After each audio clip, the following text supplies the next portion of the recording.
Thank you so much. Yeah.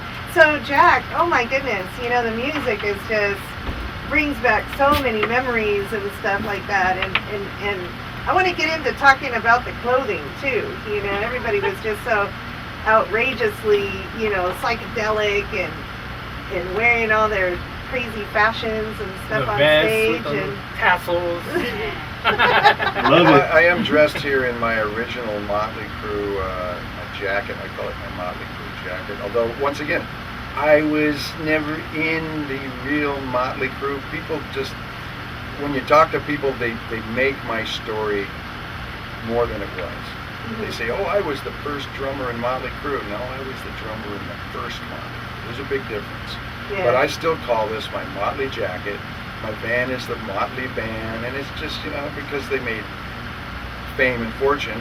I have my own names for certain parts of clothing and vehicles that I drive. So, but no, the jacket I'm wearing, I'm only wearing this because we're video recording this radio show. So I thought, well, for the video, I'm going to put on my own Motley jacket. And I've got my snake around my neck and any jewelry that I could find that my mother had that I could steal from her that would work on stage. Really, I mean, this is my mother's. This is my mother's snake.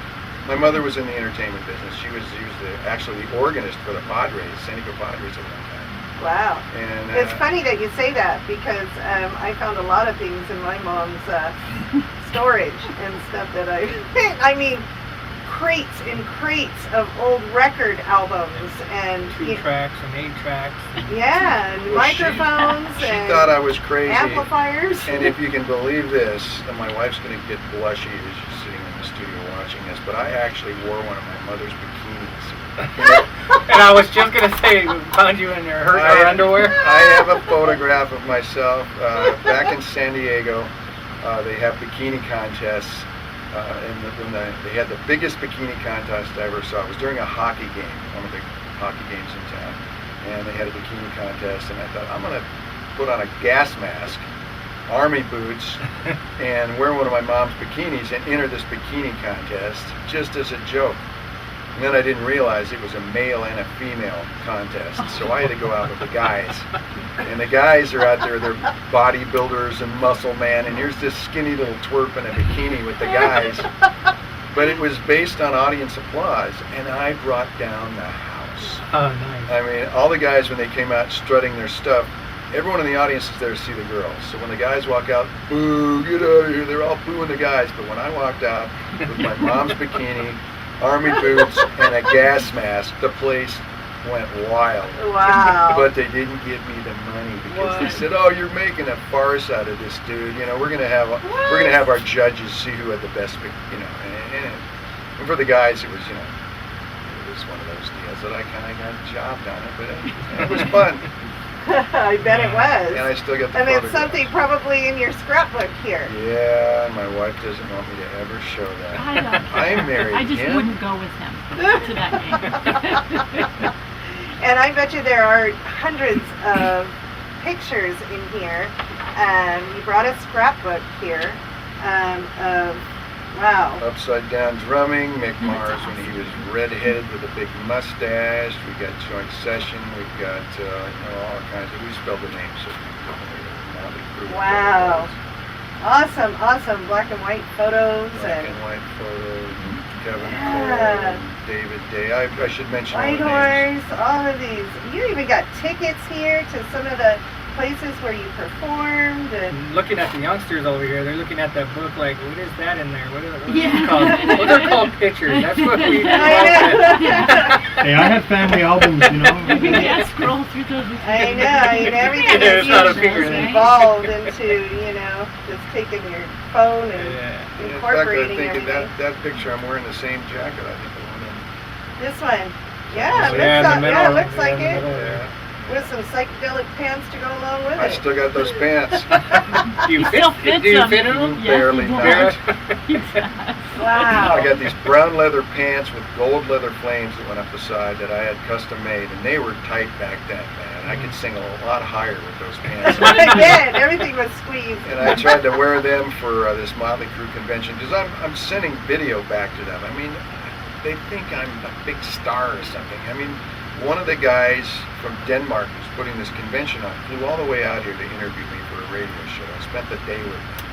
And, he thinks I'm like the Pete Best of Motley Crue or something.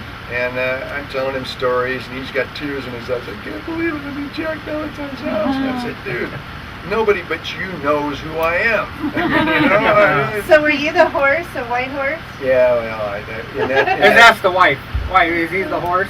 I didn't know back then. what they're looking at here is No. Oh, Right? no.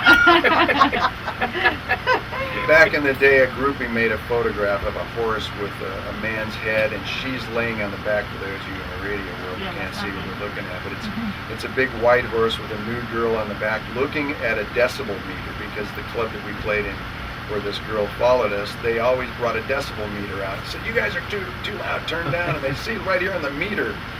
So she's looking at a decibel meter, and the horse's head is my face, and that was a white horse logo she made. All these pictures are just amazing. So much history. And Yeah. Wow. And the Soledad. flyers that they used to come up with back then, just all kinds of creativity and, Joint session. See the logo there? The joint is made in the shape of a joint. The zigzag. Wow. The lyrics to Yeah. that song were Soledad brother face down in the mud, schoolgirl laying in a pool of blood. Oh, no, ripped you off. have to sing it.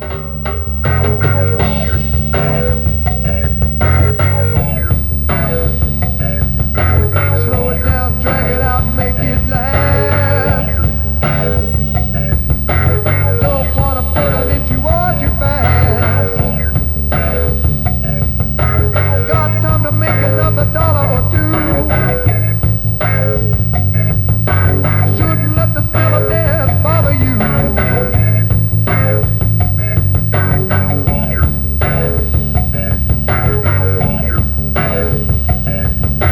Soledad brother face down in the mud. Schoolgirl lying in a pool of blood. Ripped off the American way. Revolution's over, that's what you say. San Diego, make room for my brother and me. San Diego, everybody's got to be free. Let's see. It sounds really stupid though. You're listening to 19, and it wasn't even finished. We were going to put sound effects. We were going to put the whole world's watching. The whole world's watching, just like Chicago.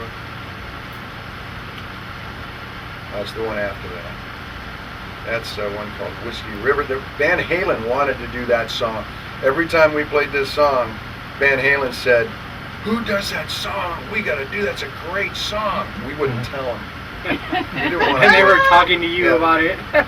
This is Mick Mars in Whitehorse playing Right on. Whiskey River. Whiskey River.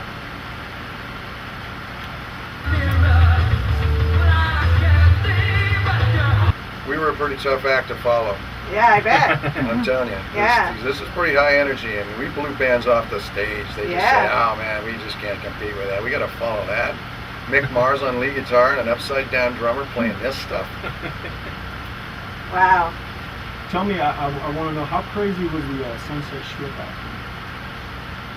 out The Strip was interesting because you had the Whiskey, of course, you had the Roxy, and then you had Gazzari's. Those three clubs were in a row. I don't know if they're even still there. And the Whiskey, you had to play. You had to be a name to play there. You had to have an album out. Really, everyone didn't know who you were. there? Yeah, you had to like work your way up through this. Yeah, and then the Roxy next door was similar, but it wasn't quite as intense as the Whiskey. And then Gazzari's was for the bands that were trying to make it. And Gazzari's, the bands that played there, Old Man Gazzari's booked the bands and paid them based on how many people were in the band. So if you had a three-piece band, you played first because you had the least amount of equipment to set up. And then the four-piece band would play next because you had more equipment, and then the five-piece band went on last. And I'll never forget the last time we played there, Rush, which was a three-piece band, opened. Van Halen, which was a four-piece band, played second. And Whitehorse, which was a five-piece band, played third. And here we are, Whitehorse, a band that no one had ever heard of since, was the headliner to Van Halen and Rush, who became superstars. Wow. Well, it was pretty insane back then, and there was always something going on. And when we were playing at Gazzarri, we played there more than once. We played there only half a dozen times. What you do when you were done playing there, or when you were on your break, you'd walk up the street and stick your ear up to the door to the Roxy and listen, or stick your ear up to the door and here's who's playing at the Whiskey. And I remember when I saw the Jim Morrison movie, they showed a shot of a bunch of musicians standing outside the Whiskey listening to the Doors who were inside. Those musicians were the guys in Whitehorse, because we did that. We remember the Doors were up the street playing at the Doggone Whiskey, and we were playing down, 2 doors down at Gazzarri's, and on our breaks we'd run up there and we'd go, oh, I'm going to hear the Doors, man. We hear they're the next big thing. And this is when they were on their way up. And sure enough, when I saw that movie, I went, hey, they put us in a movie. That's us listening outside the door of the Whiskey. And the band's inside. Wow. That's cool. And go I ahead. remember another story too. At Gazzarri's, on our breaks, we would go find a list of things to do while we were waiting for the next set or something. And one night, me and a couple of the guys were going to go take a hike up the street. We had to park up in the neighborhoods. You couldn't park on the strip because it was all, we had to park in the neighborhood. So we had to walk about 2 blocks away. And as I'm turning the corner to walk up to my van to go find something to do on our breaks, I won't say what it was we did, but this Mercedes comes flying around the corner and almost runs us over. And we're a little ticked off. This guy's speeding down. He's going to kill us. We're all ready to beat the guy up, and he sticks his head out of the window. Hey, mate, yeah, all right. It's Ringo Starr. Oh, wow. Ringo Starr almost ran us over. He was always a fast driver. Well, we were He ready was to like pull him out of the- everywhere. I've heard of him about that. We were ready to pull him out of the car and beat him to a pulp until we saw him. Oh, man, you're God. Oh, no. Ringo, we're all fine. Sure, kill us. We don't care. Wow. Well, nothing's changed about the parking when driving. Yeah. Wow. Well, what I would like to do, I'm going to take a commercial break really quick, and we're going to come back and play some music.